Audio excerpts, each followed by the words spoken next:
Good afternoon, everyone. My name is Aditya. I have secured rank 92 this time, and this was my 5th attempt, 3rd interview, and 2nd selection in UPSC. First of all, I am thankful to Khan sir and all the selected candidates who are sitting here, and they have made a very good speech. I am thankful to them because most of them have highlighted that positions which we are going to get through this examination, it's just a nominal thing. What we are before this examination and what we are currently, it going to be there with us. We need to remember this thing, that end of the day we are civil servants who are here to serve the country, to serve the people. I am very grateful to hear these things, especially through poem, as one of our friend has told us that अक्षरों के साथ अपने आप को नहीं जोड़ना है. It's a just temporary thing. And secondly, for me it's a little bit long journey, as I've started in 2015 when I was in Bangalore working with IBM. And during these 5 years, I have learned few things with respect to this exam, which I want to share with people who are watching this video, so that their journey could be little bit smaller.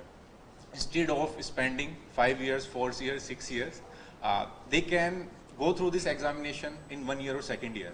And few of us have already proven that, like Satyam, he got selected in his 1st attempt.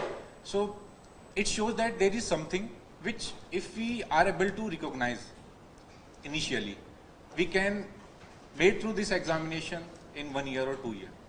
And for that, first thing I have observed is that first thing which is very important is understanding. Understanding the nature of this examination. What UPSC is looking from the candidates, both at 3 stages: preliminary examinations, mains examination, as well as interview. And second understanding is why we want to be a civil servant.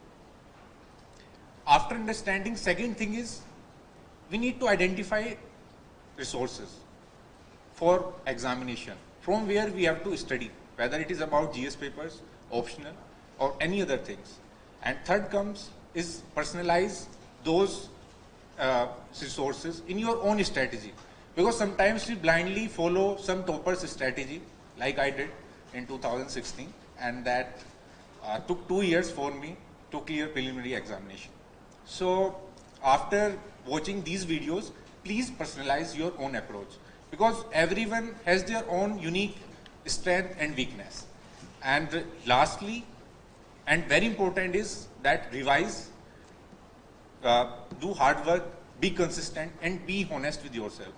Though these sounds very easy and very common, because every year we used to watch videos and every topper used to suggest these things to us, but there are certain areas where we find it difficult to identify resources, to personalize our strategy, and to give our best.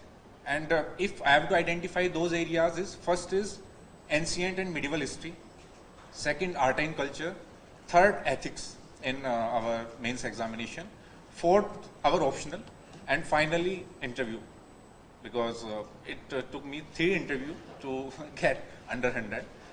For apart from ancient history, medieval history, art and culture, we have other candidates, selected candidates sitting here, who performed very well and who have proved their excellence. So they are going to share with you their strategy, how you have to tackle them.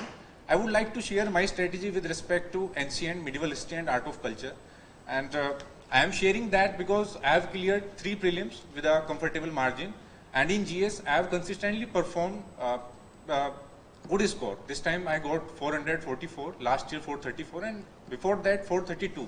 That means something is working for me for GS papers. So with respect to ancient and medieval history, first is source, from where to study and complete these areas, because in market there are multiple sources, and we confused from where we have to study. That impacts our performance as well as our confidence in prelims as well in mains. And for that, for me, I studied from 11th class Tamil Nadu history book. I have prepared notes from that book, 10-20 pages notes. And along with that, I complemented that book with fine arts of 11th class for art and culture and Nitin Singhania. These 3 sources I have tried to study them in a integrated manner, because somehow I have realized that art and culture is a domain of ancient and medieval history. What in ancient and medieval times rulers have did is a part of our present culture. So from that I have studied again and again. I revised that, I prepared short notes, and I also extracted some diagrams, facts and figures from our ancient books and other books that helped me in scoring better marks in GS, and that indirectly also helps me in other papers. For example, IR, we can cite some historical relationship with other countries. For example, if we look at Southeast Asia, then we have Angkor Wat temple and Borobudur temple, and relationship in past with Cholas and Southeast Asian rulers. So we can try to highlight, cite those examples that even in present time for activist policy or for addressing some challenging things.